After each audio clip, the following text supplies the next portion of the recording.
Sahabat logistik tanah air, kembali kita hadir dalam segmen kedua. Tentu segmen ini membahas mengenai potensi anggaran, potensi pendapatan, sehingga segmen ini menjadi segmen yang sangat ditunggu-tunggu. Pak Yulianto dan Bang Tonggo, secara bergantian tentu kita ingin tahu sebenarnya berapa anggaran yang dialokasikan oleh KPU khusus untuk biaya logistik, mulai dari first mile, mid mile, sampai ke last mile-nya.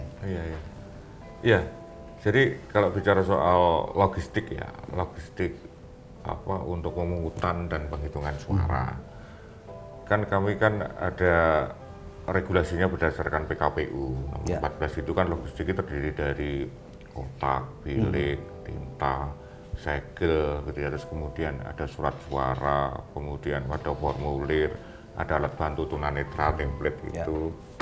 Terus kemudian juga berikutnya formulir-formulir gitu ya. Jadi berdasarkan data dari katalog nasional, ini khususnya untuk logistik tahap 1. Logistik tahap 1 itu terdiri dari kotak, bilik gitu ya. Terus kemudian tinta, segel seperti yang persis yang saya sampaikan tadi.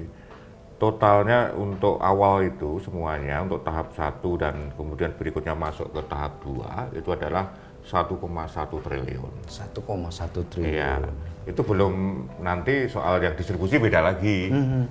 Iya, beda lagi. Tapi ini soal basis data saya ini basis data yang dari katalog nasional. Iya. Dan itu dipublish di e-katalog ya Pak ya, berapa anggarannya? Iya, kan kami kan terbuka. Iya. Dan dilaksanakan oleh KPP. Oke. Iya, kami pure sangat transparan, terbuka semuanya. Dan tadi juga disampaikan oleh Pak Tonggo kan sama. Dan Pak Tonggo, berapa persen dari angka yang sudah dialokasikan oleh KPU yang PT Pos berhasil mengcapture pekerjaan ini? Iya, tentu masih jauh lah Pak. Jadi begini ceritanya, sedikit terkait dengan pengadaan barang dan jasa di tahap 1 yang disampaikan oleh Pak Yulianto, itu kami bagian dari penyedia jasa dan barang. Jadi harganya bukan, itu tadi budget semua barang yang diadakan semua, Pak. Supply chain-nya, proses supply chain-nya. Ya, supply chain-nya. Nah, jadi kebetulan waktu itu dibagi dalam lot Pak, lot provinsi, dan ada 8 lot di dalam negeri dan 1 lot pengiriman luar negeri ya. Nah, dan di dalam lot itu sendiri, misalnya dimenangkan beberapa konsorsium lah. Nah, kami merapat konsorsium. Jadi kami sendiri ya tergantung konsorsium memilih kami Pak. Dan semua kan tadi di awal sudah melalui proses LKPP ya. Dan saya melihat dalam proses pemilu kali ini itu sangat efektif dan efisien Pak. Dan benar-benar sangat terbuka lah Pak. Artinya mungkin private sector banyak juga Pak yang ikut di sini. Jadi untuk yang pengiriman pertama dan mungkin konsorsium juga punya logistik sendiri juga gitu ya. Jadi saya rasa hitungannya ya nggak sampai 10 atau 20 miliar lah Pak untuk yang pengiriman pertama. Cukup kecil ya Pak ya? Ya, karena memang sangat terbuka dan kirimannya kan hitungannya. Jadi terbuka, persaingannya terbuka ya Pak Yulianto sekali. Ya, jadi ya tentu kita tahu lah kalau di dunia logistik itu strateginya ya strategi penawaran pricing ya Pak ya. Nah, price wise. Sehingga ya skala terbuka ya kita sepanjang bisa kita kerjakan dan itulah yang kami. Nah, kemudian dalam pengiriman surat suara dari KPU Kabupaten Kota itu juga kan dilakukan melalui LKPP e-katalog sektoral Pak. Nah, di situ juga yang jelas kami menawarkan Pak. Tetapi mungkin ada juga yang swakelola ya Pak ya. Dari 514 kabupaten kota yang terregister sama saya Pak, itu kurang lebih sekitar 105 atau 110 kabupaten yang kami bantu Pak. Yang kami bantu. Nah, tapi itu pengirimannya dari gudang KPU kabupaten kota ke kecamatan. Nah, surat suara ini Pak. Nah, Ini mungkin ya ngantar aja Pak, ngantar surat suara ya Pak ya. Ngantar surat suara mungkin Bapak bisa kira-kira prediksi. Dan yang ketiga juga untuk pengiriman ke panitia luar negeri. Nah ini juga dilakukan sejak awal di bulan Januari ya Pak ya. Iya. Nah ini juga terbuka Pak, sangat terbuka dan kompetitif sekali. Dan di setiap pola-pola ini, baik itu di panitia luar negeri, baik di pemilihan KPU di kabupaten kota maupun yang di pusat di percetakan penyedia jasa tadi, itu semua kan teman-teman KPU ada mengawasi dan memastikan bahwa proses ini benar gitu. Ya. Nah, iya kami menawarkan kalau kami memang ditunjuk, dipercaya, jadi memang tujuannya kan banyak Pak ya. Let's say misalnya luar negeri itu mungkin ya nggak sampai 30-40 tujuan mungkin atau nanti kami kerjakan. Tapi yang lain tentunya kami kan tidak tahu ya Pak ya. Tapi menurut saya sih pemilu kali ini sangat baik dari sisi proses pengadaan logistiknya sangat terbuka. Ya. Ya, walaupun kami meregister sebagai official partner, tetapi ini dilakukan secara terbuka dan KPU juga menyerahkan di sektoral di KPU kabupaten kota untuk bermitra dengan siapapun gitu ya. Jadi saya kira ini satu kami bukan hanya kami, kita semua teman-teman transporter, teman-teman logistik, private sama-sama bekerja lah untuk menyukseskan distribusi pemilu ini, Pak. Gitu, Pak. Oke, Pak Yulianto, ini testimoni, Pak. Artinya, Bersaing. artinya Pak, ini bisa dipikirkan untuk memberikan mungkin privilege untuk badan usaha milik negara. Tetapi tentu Pak Yulianto setelah sekian pemilu Bapak mengawangi ini, evaluasi ya dari pemilu 2014, 2019, ya Pak ya. Kira-kira apa yang perlu diperbaiki khususnya dari sisi pendistribusian logistik pemilu, Pak Yulianto? Iya, jadi pengalaman pemilu ke pemilu memberikan pelajaran yang sangat berharga. Yang sebenarnya target utamanya bahwa logistik itu harus tepat waktu di TPS sehingga tidak lagi ada pemungutan suara susulan lah kan begitu. Karena di pemilu 2019 masih ada beberapa TPS atau di Jawa Timur logistiknya tidak bisa terkirim tepat waktu, Pak.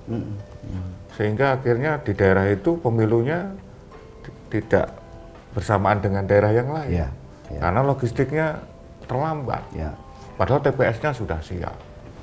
Nah, belajar dari situasi-situasi tersebut, maka KPU membuat sebuah tata kelola dari mulai proses tata kelola logistik utamanya ini ya.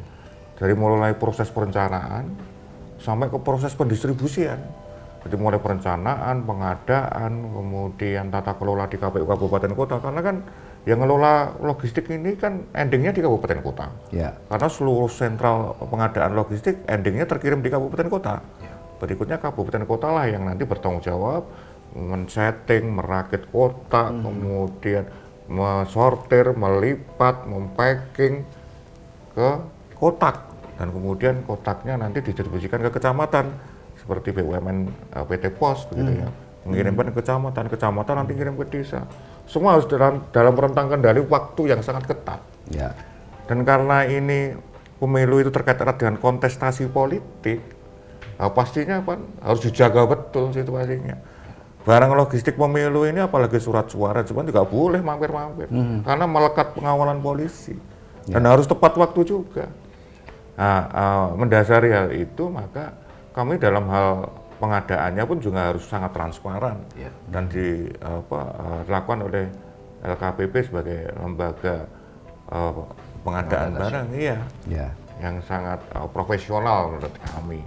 Dan pada akhirnya pun pelaku usaha pun juga secara alamiah bersaing secara fair. Begitu. Ini kan membuka partisipasi kepada pelaku usaha semuanya. Dan faktanya pemilu ini akan memberikan impact ekonomi kan ke seluruh masyarakat lah. Paling contoh terkecil adalah masyarakat yang terlibat dalam sortir, lipat suara. Alhamdulillah mereka merasakan rezeki yang 5 tahunan yang dilaksanakan pemilu ini. Belum lagi nanti kalau ada pilkada serentak. Ya. Pilkada serentak kalau seluruh kabupaten kota dan Ya. provinsi besok menggelar Iya, September, Oktober. November.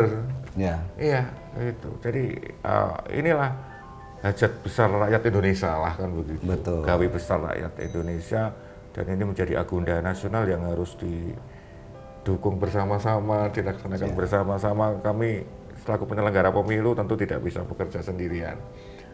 Keterlibatan Kamar Dagang dan Industri ini pun juga tentu sangat signifikan bisa membantu kami karena terkait dengan misalnya di percetakan, melakukan percetakan ini nyetak 1,2 miliar surat suara ini kan nggak bisa dikerjakan sendirian juga Dalam waktu dalam singkat. waktu yang sangat singkat. Itu contoh-contohnya. Satu lagi Pak Yulianto, Bang Tonggo. Ini kita tahu bahwa demografi kita, geografi kita sangat menantang. Ya. Di area mana Pak? Ya, geografi yang selalu menimbulkan bottleneck dalam pendistribusian logistik pemilu dan apa solusinya? Artinya tentu sudah ada mapping ya area mana yang di remote area yang susah terjangkau, tetapi kan kita tidak bisa melihat atau melakukan handling yang sama kalau di pemilu-pemilu sebelumnya juga ditemui hal yang sama. Gimana Pak Yulianto? Saya Ya. Oh. Iya. Jadi kamu sebelum-sebelumnya juga sudah punya catatan-catatan daerah-daerah mana saja yang mendapat prioritas ya terkait karena Indonesia ini kan bicaranya dari Sabang sampai Merauke, dari Miangas sampai Pulau Rote kan begitu. Dan kami di awal juga sudah instruksikan kepada jajaran kami di provinsi dan KPU provinsi dan KPU kabupaten kota untuk membuat peta jalur distribusi logistik. Ya. Sehingga secara tidak langsung itu juga bagian dari mitigasi. Dan sekaligus range waktunya akan ketemu. Misalnya TPS A di kecamatan A, misalnya di dusun ini, gitu. Itu jarak tempuhnya kalau dari KPU kabupaten kota itu berapa lama? Ya.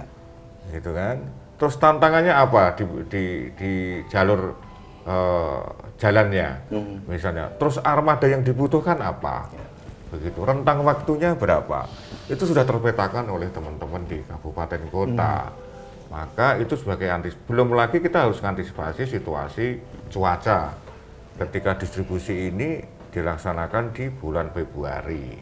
Oke. Ya, itu juga bagian dari tantangan tersendiri. Maka sejak awal kami juga instruksikan agar armada-armada yang akan dipakai atau dipergunakan untuk distribusi itu sejak awal juga harus dilakukan. Salah satunya tadi PT Pos juga sudah mendapatkan berapa nanti menangani kabupaten kota, kan begitu. Ya. Gitu. Terus kemudian juga bagi yang daerah-daerah medan topografi dan demografinya berat yang nggak bisa ditembus dengan kendaraan-kendaraan biasa, pasti harus minta berkoordinasi dengan TNI Polri. Ya. Ya, kendaraan-kendaraannya tentara itu kan lebih handal dibanding kendaraan-kendaraan umum, Handal, terlatih, personelnya juga terlatih, begitu. Terus kemudian di daerah-daerah kepulauan, kemarin saya monitoring di provinsi Papua.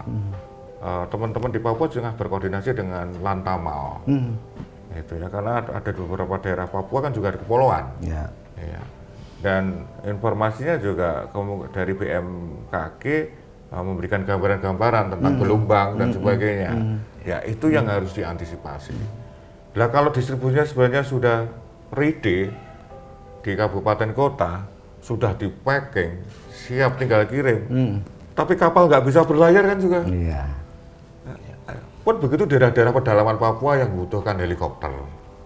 Gitu ya. Tentu cost-nya lebih tinggi. Kosnya masih tinggi. Kalau pos sendiri, Iya. Bang Tonggo, di mana area yang sangat menantang? Jadi ya realitas Indonesia kita ini tersebar di secara geografis ada beberapa tempat yang memang termasuk daerah terluar, tertinggal 3T kemudian ada yang secara demografi, topografi dan demografi geografis juga memang memerlukan multimoda khusus atau lebih dari satu multimoda.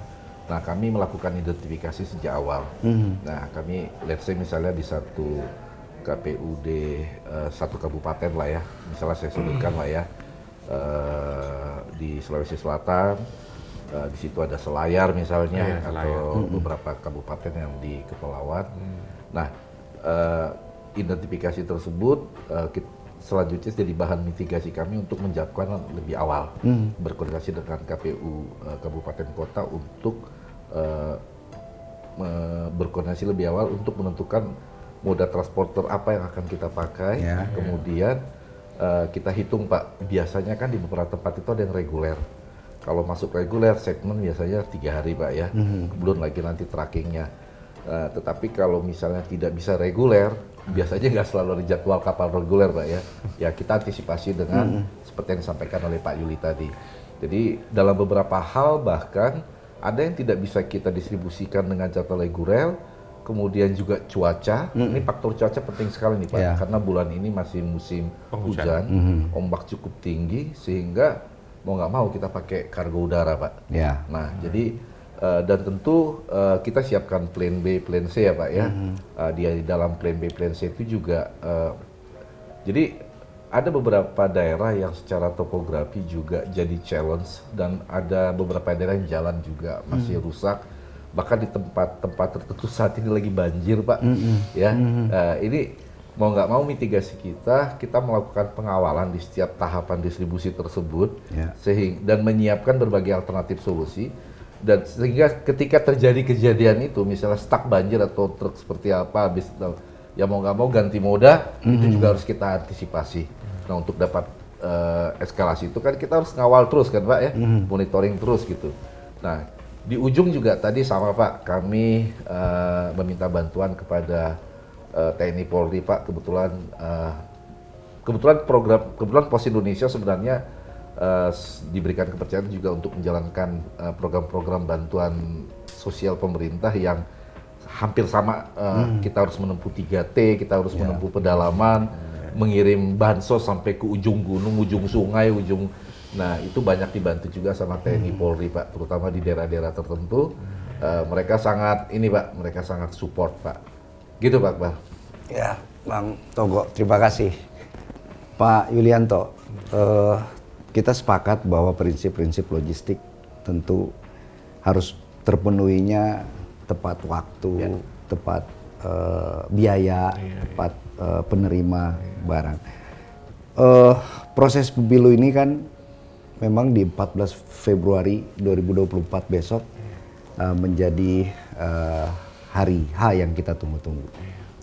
Bila mana ternyata Pak Yulianto terjadi putaran kedua misalnya, ya tentu memerlukan effort yang lebih luar biasa lagi. Karena tadi Pak Yulianto sampaikan ini planningnya dari 2 tahun lalu loh, ya 2022. Sedangkan ini ya diharapkan kalau tidak salah bulan Juni ya Pak ya, Juni. Nah bagaimana Pak Yulianto bisa mengantisipasi yang tadi prinsip-prinsip logistik dengan waktu yang luar biasa singkatnya, ya. Tapi Pak Yulianto, lagi-lagi kita akan mendengarkan dulu pariwara yang akan lewat. Nanti kita akan bahas lebih seru lagi.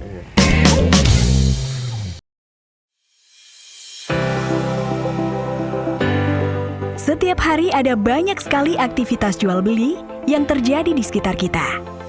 Agar kegiatan tersebut bisa berjalan dengan lancar dan ekonomi terus tumbuh, pengiriman logistik memiliki peran yang sangat besar. Di era digitalisasi saat ini, pengiriman logistik juga harus akurat dan mudah dijangkau semua orang. Pos Indonesia Group hadir sebagai end-to-end logistic partner yang dapat digunakan semua orang dengan infrastruktur logistik terlengkap dari hulu hingga hilir.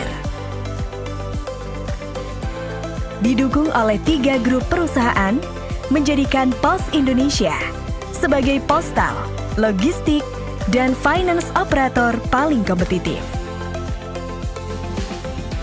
Berbagai pelayanan kurir, logistik, hingga finansial dapat diakses secara mudah, real time, cepat, aman, dan praktis dengan menggunakan aplikasi digital Pos Aja yang terintegrasi dari Pos Indonesia.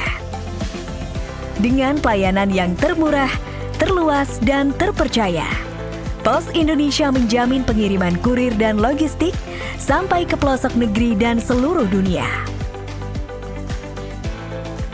Kami juga telah menjadi solusi bagi lebih dari 1 juta UMKM dan 4.700 korporasi. Didukung oleh 10.000 armada, baik darat, laut, dan udara di seluruh Indonesia yang siap melayani pelanggan setiap harinya. Logistik Pos Indonesia telah berkontribusi besar dalam kemajuan perekonomian di Indonesia, baik kegiatan ekonomi di wilayah tertinggal, terdepan, terluar, dengan pelayanan prima mulai dari antar jemput, pengemasan, sampai dengan asuransi. Pos Indonesia, your trusted logistic partner.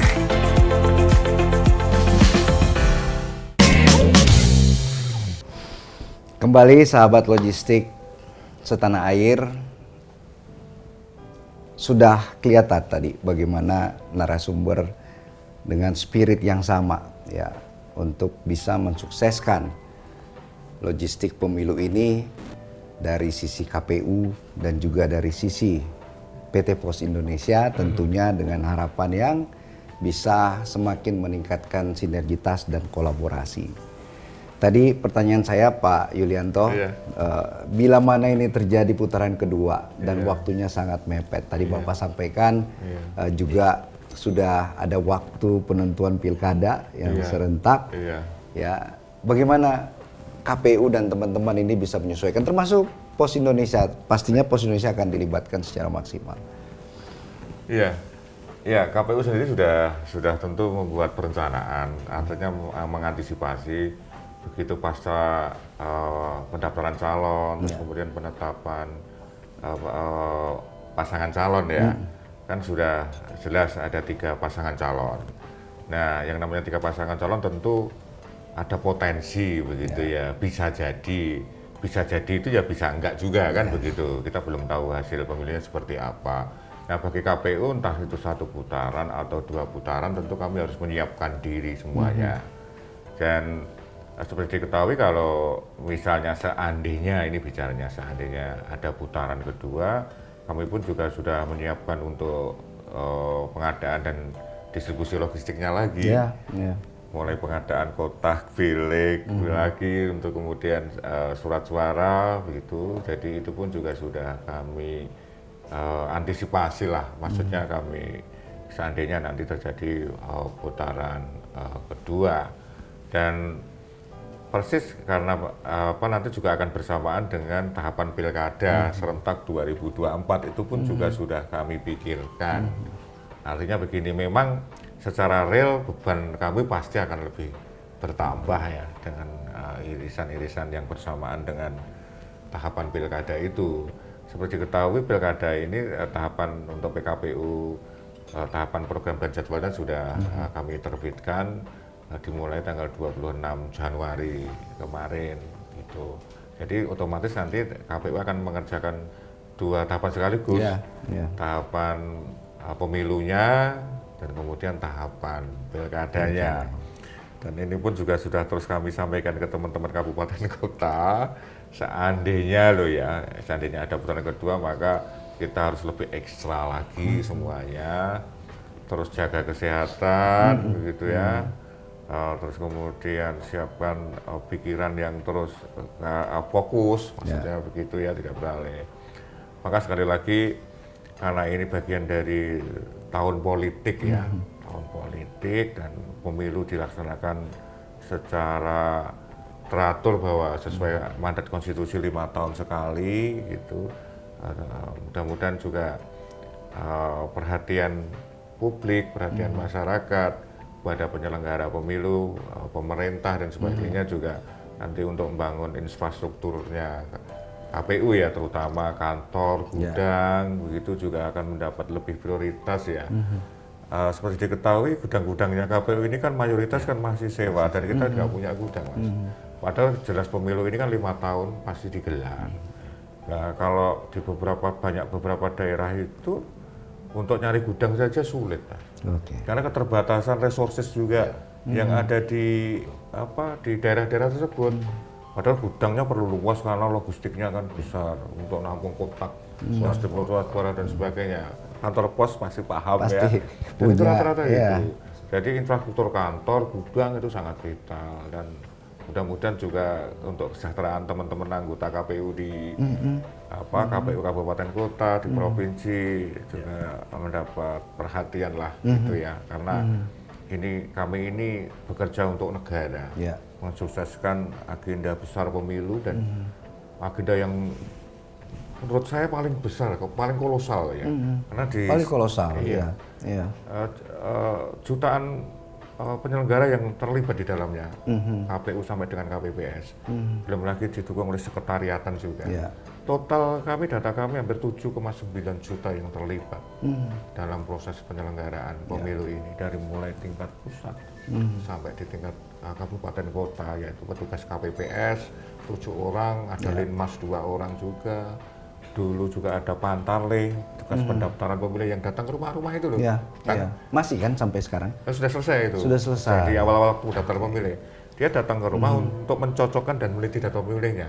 Terus kemudian setelah pencocokan pemilihan, nempel stiker itu ya. Oke. Ya, bahwa di keluarga ini sudah terdaftar sebagai keluarga. Itu kan terlibat di Ya, dalamnya Pak. semuanya. Iya. Saya tadi menangkap Pak Yulianto mengenai kesejahteraan daripada SDM KPU ya, baik itu di pusat maupun di daerah. Sebenarnya harapan apa yang Pak Yulianto bisa harapkan dari pemerintah yang Kadin bisa mensuarakan ya, dan saya yakin channel ini suatu waktu Pak Presiden akan bisa menontonnya. Silakan Pak Yulianto. Iya. Alhamdulillah Mas, Pak Presiden sudah merespon. Oke. Ya, karena kami sudah mengajukan di awal di 2022 sudah kami ajukan untuk menyongsong pemilu 2024 itu, karena tahapan itu dimulai sejak 2022. Ya. Karena menyadari beban penyelenggaraan itu sangat tinggi Ya. gitu. Dan kami pun berkomitmen dan itu sudah kami lakukan, usulkan, terutama bagi petugas-petugas kami yang paling bawah dulu. Ya. Petugas KPPS, petugas Pantale, kemudian PPK, PPS itu kan badan ad hoc. Responnya sudah konkret belum Pak? Sudah konkret dan Sudah. sudah disetujui. Sudah disetujui. Contoh paling konkret adalah honor Alhamdulillah. KPPS, Ya. honor PPS, honor PPK. Kalau saya boleh tahu berapa persen kenaikannya Pak? Hampir 100% lebih. Hampir 100%, alhamdulillah. Contoh sederhana. Anggota KPPS di 2019 honornya 500.000. Ya. Terus kemudian ketuanya itu 550.000. Sekarang honor KPPS di pemilu 2024 ini untuk ketua KPPS 1.200.000. Itu pun masih rendah, Pak Yulianto. Iya, rasanya masih jauh daripada standar-standar UMR, UMP ya, Pak. Iya. Terus kemudian anggotanya 1.100.000.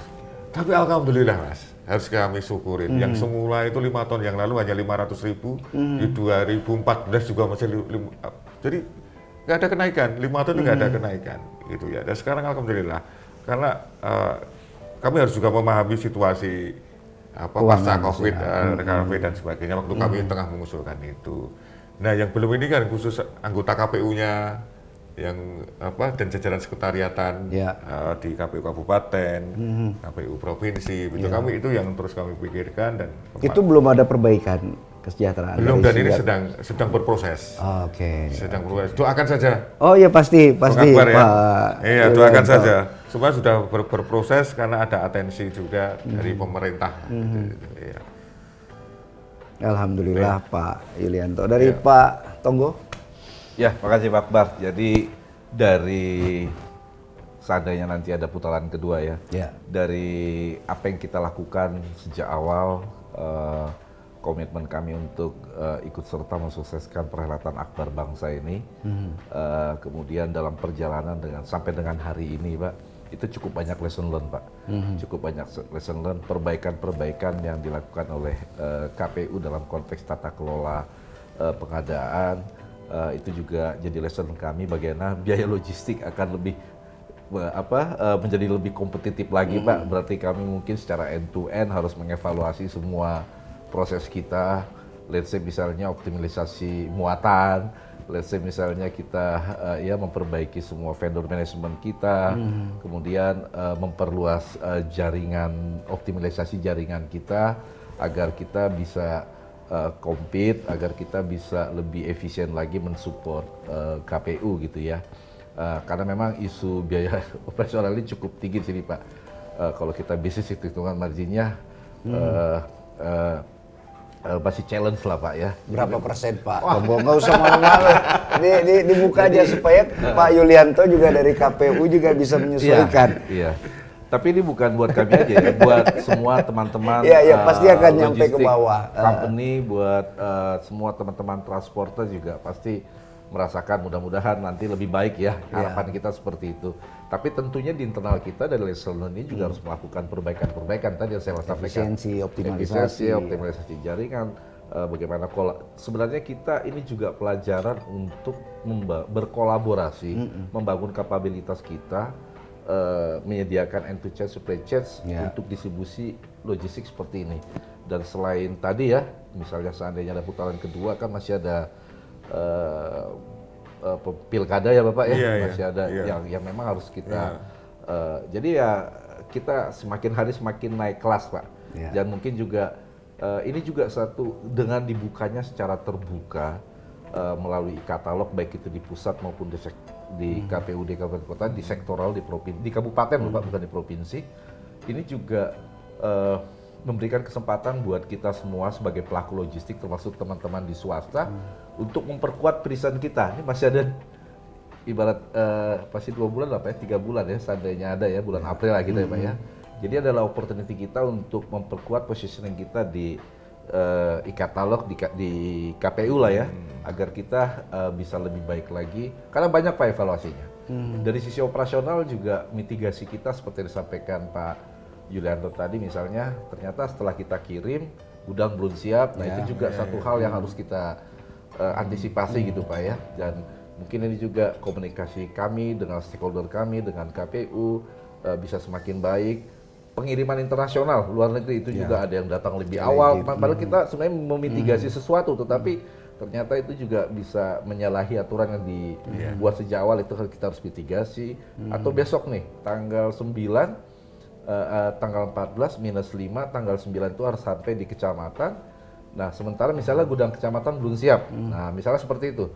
Nah, sementara H-1 sudah ada di TPS. Nah, ini mitigasi ini jadi lesson learn buat kita. Karena di tengah-tengah itu bisa saja nanti ada cuaca yang nggak baik, ada banjir, ada musibah, ada apa. Nah, ini jadi kita nggak bisa berhitung normal-normal saja, karena kan memang concern waktu 14 pemilu. Nah ini juga jadi kesiapan kita bersama lah Pak. Jadi saya kira banyak sekali lesson learn sampai dengan saat ini yang kami catat. Juga kami sudah menjamatkan banyak feedback dari KPU pusat ya, untuk perbaikan-perbaikan di proses pengiriman ke luar negeri maupun yang di gudang-gudang kita. Nah itu juga satu hal yang bisa opportunity lah buat kita untuk improve dan semua teman-teman pelaku logistik yang mensupport pemilu ini. Tapi itu Pak Tonggo dan Pak Yulianto, jujur dan terbuka aja Pak. Ya Pak. Harapannya Bapak mau 1 putaran apa 2 putaran? Karena tadi dampaknya secara ekonomi juga langsung dirasakan indirect sama direct kepada ekosistem ekonomi. Harapannya Bapak mau 1 putaran apa 2 putaran? Kalau kami sebagai penyelenggara pemilu, satu putaran siap, 2 putaran juga siap. Mantap. Iya, karena itu Pak Tonggo, pasti lebih mau. Kalau pelaku usaha yang mensupport, khususnya teman-teman lah ya, kita dunia logistik ya, semakin banyak perputaran ekonominya kan ya Pak ya. Oke, terima kasih. Yang terakhir Pak, ya statement harapan kembali Pak, harapan aja. Singkat aja harapan yang diminta oleh Pak Yulianto walaupun dan juga Pak Tonggo selaku Pos Indonesia. Silakan Pak. Ya. Terima kasih Bang Akbar. Jadi tentu kami mengucapkan banyak terima kasih kepada semua pihak dulu ya, bahwa kami dalam proses pemilu dan hari ini sudah mendekati akhir, artinya mendekati hari H penyelenggaraan pemilu, kami telah didukung oleh banyak pihak. Dan inilah adalah cermin kegotong royongan masyarakat Indonesia, rakyat Indonesia, kami merasakan banyak dibantu oleh berbagai pihak, baik dari kalangan stakeholder, pemerintah, pemangku kepentingan, dari pelaku usaha, semuanya lah, rame-rame bersama-sama mensukseskan pemilu. Dan berikutnya harapannya, karena ini sudah mendekati hari, mari kita sukseskan bersama pemilu 2024 ini dengan hadir di TPS. Karena kami juga sudah menyiapkan logistiknya bersama-sama tadi yang sudah kita bahas bersama ini. Dan mudah-mudahan pemilu ini betul-betul pemilu yang memberikan kemanfaatan kepada seluruh rakyat Indonesia. Dan harapannya tentu kami berharap bahwa pemimpin yang akan terpilih besok betul-betul mampu menjawab ekspektasi masyarakat, mampu mensejahterakan seluruh rakyat Indonesia. Karena itulah hakikat dari demokrasi, ending demokrasi, pemimpin yang benar-benar mampu mensejahterakan seluruh rakyat Indonesia. Amin. Silakan Pak Tonggo. Ya, harapan kami karena waktu kita tinggal 13 hari lagi ya, secara konkret semua logistik pemilu sampai di PPK itu tinggal 8 hari lagi ya. Dan minggu ini adalah waktu yang sangat kritis, kita doakan bersama. Mudah-mudahan cuaca baik, tidak ada halangan. Kita doakan semua yang terlibat sampai rekan-rekan kita driver truk, kemudian semua yang mau bongkar muat, polisi yang ngawal, dan semua yang terlibat bisa menjalankan tugasnya dengan baik, tidak ada kendala. Dan berterima kasih sama semua stakeholder, termasuk Kadin ya, yang tentu pastikan kita sama-sama semua sini pelaku ya, yang bisa saling nanti mungkin memberikan feedback, memperbaiki proses-proses ini menjadi lebih baik lagi dalam kita melayani bangsa ini. Saya kira itu Pak, dan kita sebagai pelaku usaha siap untuk terus mensukseskan program pemerintah termasuk perhelatan besar bangsa ini di 2024 ini, pemilu 2024. Makasih Pak Kepala. Makasih Pak Tonggo dan Pak Yulianto, luar biasa pencerahannya, edukasinya, dan spiritnya. Tentu kami dari Kadin apresiasi yang luar biasa kepada Pak Yulianto dan Pak Tonggo. Mudah-mudahan hari ini mampu memberikan nilai tambah bagi masyarakat kita, khususnya sahabat logistik setanah air. Dan tentu apa yang sudah kita lakukan hari ini menjadi amal ibadah buat kita semua. Pak Yulianto dan Pak Tonggo, ada sedikit plakat yang akan kita berikan sebagai ungkapan rasa terima kasih dari Kadin Indonesia. Ini menjadi trademark kita Pak. Oh ya. iya. Port Terima kasih. Cash. Port Ya. Cash, Port. Port ini tidak hanya laut ya Pak ya, juga pelabuhan udara, ya. Bahkan ada dry port, ya. Di sini juga ada kereta api, ada kapal laut, bahkan ada terminal ekspres, juga, ada terminal stasiun juga. Terima kasih, terima kasih. Pak Tonggo, izin. Makasih Pak Kepala.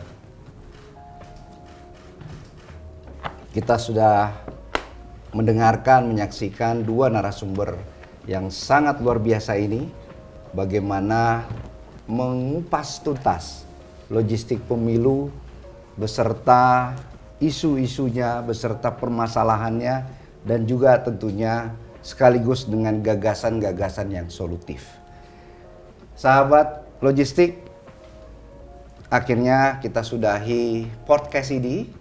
Dan tetap semangat, Kadin Logistik for All.